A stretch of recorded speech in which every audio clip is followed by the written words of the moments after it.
Тиранската платформа е директно мешање, но и загрозување на независноста на Република Македонија, а содржинските барања не се само политички опасни, туку се и противуставни, вели председателот Ѓорѓе Иванов во интервју за австрискиот дневен весник Винер Цајтунг. Во интервјуто Иванов прашува која европска држава би прифатила платформа на туѓа држава да биде основа за создавање на влада кај неа. Шефот на државата зборува и за македонскиот модел на интеграција без асимилација. Посочува дека Македонија е мултиетничка демократија во која никој не е дискриминиран поради неговата припадност кон некој народ и никој не е исклучен.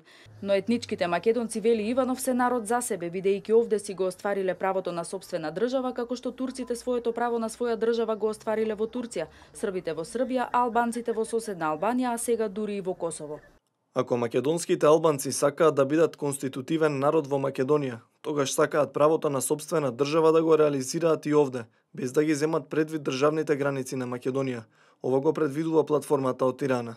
Тогаш, по Албанија и Косово, Македонија би била третата албанска држава, а дали е можна и федеративна Грција, бидејќи и таму живеат приличен број на албанци.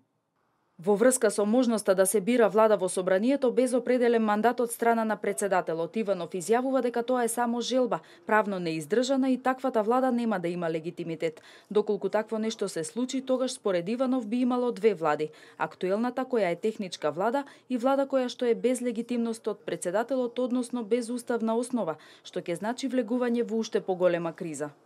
Тоа е само желба.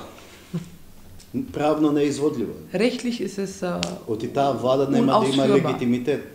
Оти тогаш зашто во Уставот пишува дека председателот го определува мандатот. И членот 90 на председател му дава обврска во рокови од 10 дена да го даде мандатот на тој што има мнозинство во парламент. Тогаш ќе има две влади. Ова која е техничка влада и влада која е без легитимност од председателот. Во интервјуто Иванов изразува разочараност од ЕУ поради отсуството на осуда за така наречената Тиранска платформа. Вели дека ЕУ е импотентна и без моќ, бидејќи заедно со САД беа вклучени во целиот процес за решавање на политичката криза, но сега не ги осудуваат оние што им го попречија решавањето на политичката криза и што создадоа институционална криза. А тоа според Иванов се еди рама и албанските политичари кои го срушија целиот труд на меѓународната заедница овие 2 години. Излезот од кризата Иванов го гледа во нови избори затоа што вели секоја блокада завршува со избори. Во однос на неуспехот на ВМРО ДПМН да направи коалиција со ДУИ, Иванов има објаснување.